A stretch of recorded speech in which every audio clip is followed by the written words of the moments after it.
A pedido do meu querido irmão Batista José, estou a gravar esse pequeno áudio, uma vez que se aproxima o dia 31 de outubro, dia esse em que comemoramos a Reforma Protestante, aquele marco maravilhoso para a Igreja, onde Martinho Lutero pregou as 95 teses contra a Igreja de seu tempo, que após a cisão conhecemos como Igreja Católica Apostólica Romana. Completamos nesse ano de 2021 504 anos em que a Igreja retornou à Santa Palavra do Senhor e a ela se rendeu. E o que é a Reforma Protestante, senão um grande reavivamento, onde Deus desce com poder e glória, fazendo com que a sua Igreja possa amar novamente a Escritura, se voltar para ela, se render a ela em humildade, em santa humilhação,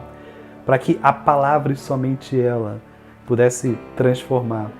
a vida de todo ouvinte. Podemos resumir como um magnífico avivamento, onde o Espírito Santo desce com poder e glória para resgatar a sua igreja, que estava há bastante tempo sendo privada da palavra, já que certos líderes estavam tomando para si o domínio da igreja. Comumente reconhecemos que o grande tema da reforma foi a justificação pela fé, onde Martinho Lutero redescobriu o tesouro da salvação unicamente pela fé em Cristo Jesus, pela graça e não pelas obras. Todavia, é a partir desse alicerce da salvação, da justificação pela fé, que surge aquilo que nós conhecemos como os 5 solas, os 5 grandes slogans da reforma, que são 5 temas em latim, que traduzimos como 5 somente. Só que é interessante notarmos que esses 5 somente da reforma não foram cunhados ou sistematizados pelos reformadores, mas muito mais precisamente ali no século XX, quando alguns teólogos começaram a sistematizar como os 5 grandes temas que resumiam todo o desenrolar da reforma protestante a partir do século XVI. Então foram homens usados por Deus, agora ainda recentemente,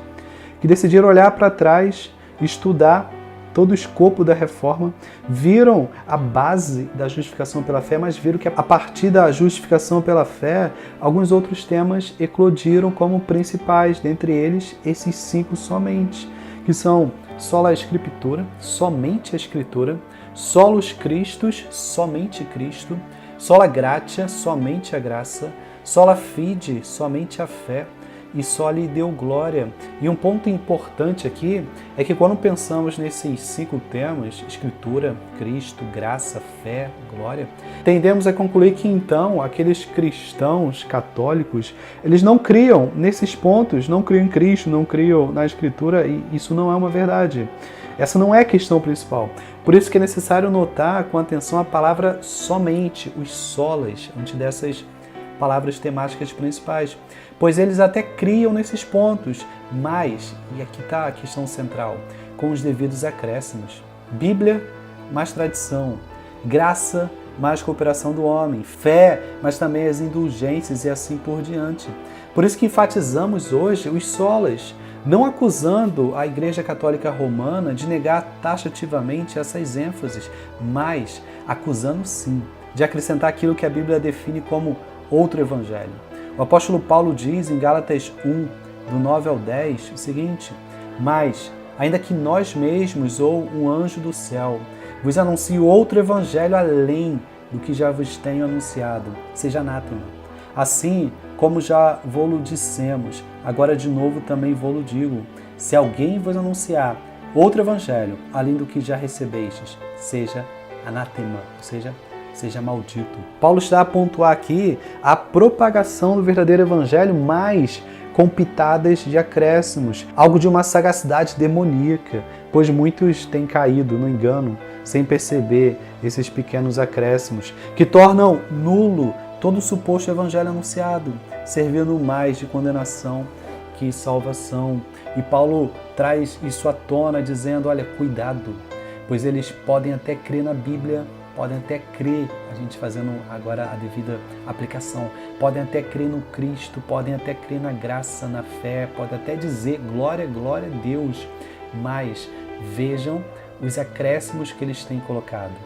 Por isso, a ênfase nas solas, né, nas palavras somente, para que a gente tome cuidado com esses acréscimos. Portanto, quando pensamos em reforma protestante, pensamos principalmente nesses 5 grandes temas, pois representam o resgate da sã doutrina que se perdeu nas mãos dos falsos mestres. Hoje, esses 5 temas continuam sendo tão necessários para a igreja. Alguns dizem que precisamos de uma nova reforma, e eu não nego que seja necessário. Todavia, creio que se aplicássemos fielmente, minimamente, esses 5 solas, nossas igrejas seriam mais maduras, saudáveis e triunfantes para a glória de Deus. Meu desejo é que ele continue a levantar Martinhos Luteros, ainda no século XXI, para que a igreja caminhe triunfantemente em direção à glória e para o progresso do reino de Deus. Que ele, o Supremo Senhor da igreja,